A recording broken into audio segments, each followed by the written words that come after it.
What's up guys, my name is Hershey. In this video we are going to be discussing what every brand new player to Tarkov, especially those on a standard account, should be doing from day one before they hop into their first raid. Before we go any further, if you happen to find this video helpful, please consider leaving a like down below and subscribing to the channel. This really helps me out. It allows this video to reach more people and also allows myself to be able to know what's working and what's not working so I can make adjustments. So with that out of the way, let's go ahead and get into it. So you're probably wondering, we're looking here at the gear and stash screen for a brand new account exactly the way it is set up. I haven't moved anything, I haven't touched anything. I want y'all to be able to see it the way it is. So you're probably asking yourself like, well, I'm really curious to know what the hell he's going to be doing. What is it that I should be doing from day one? What is it that I should be doing before I even hop into a raid? So to preface, obviously, before we get into it, a big issue, a common issue amongst all brand new players, even veteran players that get into the game or they're starting on a standard account, is just how limited your space is. We come over here to our stash and we scroll down. We can see that pretty much everything we get with the base game almost fills up our stash in its entirety. This stash is a 10 by 28 by default. You can upgrade this to a 10 by 68 with time and obviously upgrading your hideout, but it does take a fair amount of time as well as in-game resources and money to get there. The only other way to increase this stash size from the beginning is to upgrade the tier of your game, which requires spending more real money.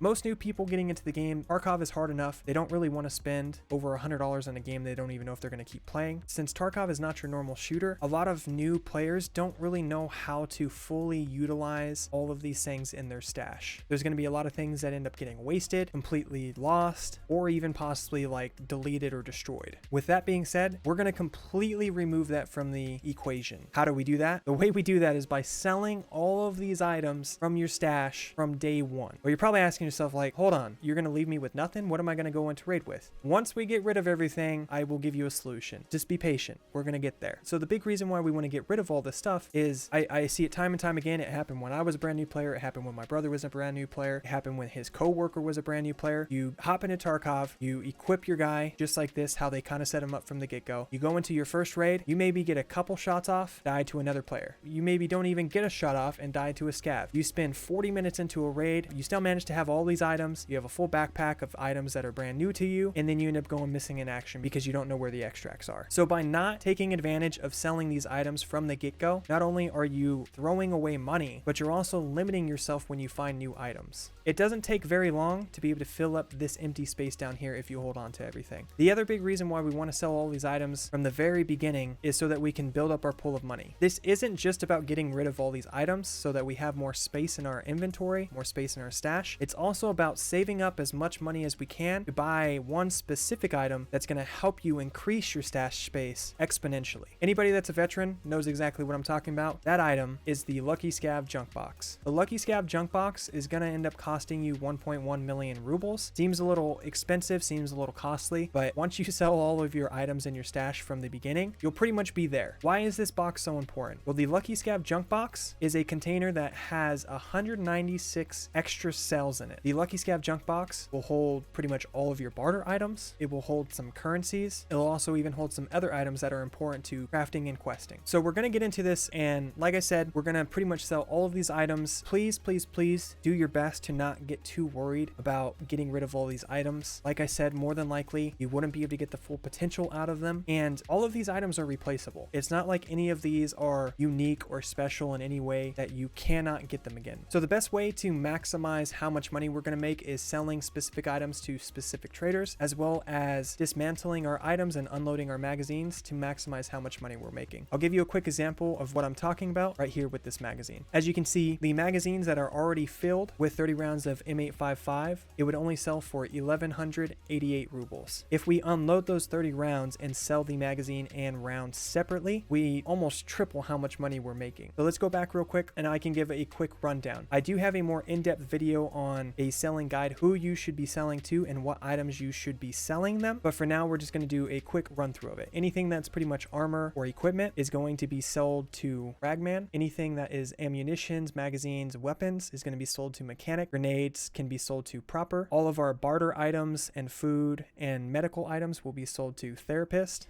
And that pretty much sums it up. So let's go ahead and do that real quick and see where we're sitting just after that. Don't forget that you do have these items on your character as well, and we'll come back for these in a moment. A quick note before you get too far and you sell everything, make sure you do not unequip your alpha pouch down here and sell that. This is the one item you want to hold on to. This is an item that's not necessarily going to be easily replaced, and it's what also allows you to bring out any important barter items, quest items, or high value loot items, even if you die. So let's go ahead and do that real quick. Let's go ahead and hop over to our trader screen and start selling these items off. So as you can see now, our stash is completely empty. We ended up managing to make a ruble count total of 1,074,547 rubles. This puts us literally just in reach of the Lucky Scav junk box. And if I didn't already show it once, let me go ahead and open this. This thing is massive. The reason why this is so important is it increases your stash capability and size of storing by 196 cells. The base stash that you're going to get is obviously a 10 by 28, so 280 cells in total, whereas this is 196. So we're nearly doubling how much space we actually have to be able to store stuff. And the big reason why the junk box is so important is it's going to store a lot of the items you're going to need early on for questing, for crafting, for doing barters, which really takes up a lot of space of the rest of the stash. So I don't want you to get too worried. You know, you're looking at your stash, you're like, well, I see that I got a decent amount of money up here now, but I got no items. Like, what do I do for my PMC? My PMC has no items. Especially for brand new players, one of the great things about Tarkov is that we have the option to run a scav. Scavs are great for not only learning maps, but also getting a feel for how the game is. And in our case, what we're going to be doing is hopping in as our scav. You can see my scav right here. He has a couple things on him already. And to quickly turn our scavs loadout into a PMC loadout, big reason why we could get rid of everything as a PMC is we're going to hop on our scav, go to factory during the daytime, so 1528, and we're going to load into a game. Factory is a small enough map that is going to allow you to basically go straight to an extract, and the chance of you spawning in and dying before you can reach an extract to either another scav or a PMC is very low. Being able to hop into your scav and then immediately extract is a very quick and easy way to be able to turn a scav kit into a PMC kit in less than a couple of minutes. And a lot of times it also helps you build up your scav reputation for every successful extraction you do as a scav.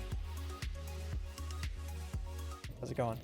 So we just managed to spawn in our raid as our scav. You can see the items we started with, and we're pretty much going to head straight to an extract. There are 3 extracts you can take as a scav on factory. One is gate 3. The second one is camera bunker door and office window. We are currently heading to camera bunker door. It's going to be underground in the corner of the map. Office window is going to be in the window up top over on the 3rd floor of offices. And then gate 3 is going to also be a PMC extract over in the far corner behind a big red door. Just do a quick little extract. In a matter of less than 2 or 3 minutes, loaded in and are already extracted. So now that that's done, let's go ahead and hop over here, completely unload everything from our scav. Click next, jump back over to our stash, and now you can see we pretty much just came out with a new kit that we can run on our PMC. If we're smart, we can possibly even take some of these items we got from our scav, turn them into a profit so that we can pick up that junk box. So let's go ahead and see what our options are. Unload all these again, pull them off my guy, go ahead and sell our knife, go ahead and sell our grenade, and let's go ahead and sell our tactical rig, and there we have it. Now we just cleared how much money we needed to be able to pick up the Lucky Scav junk box, as well as still have a few items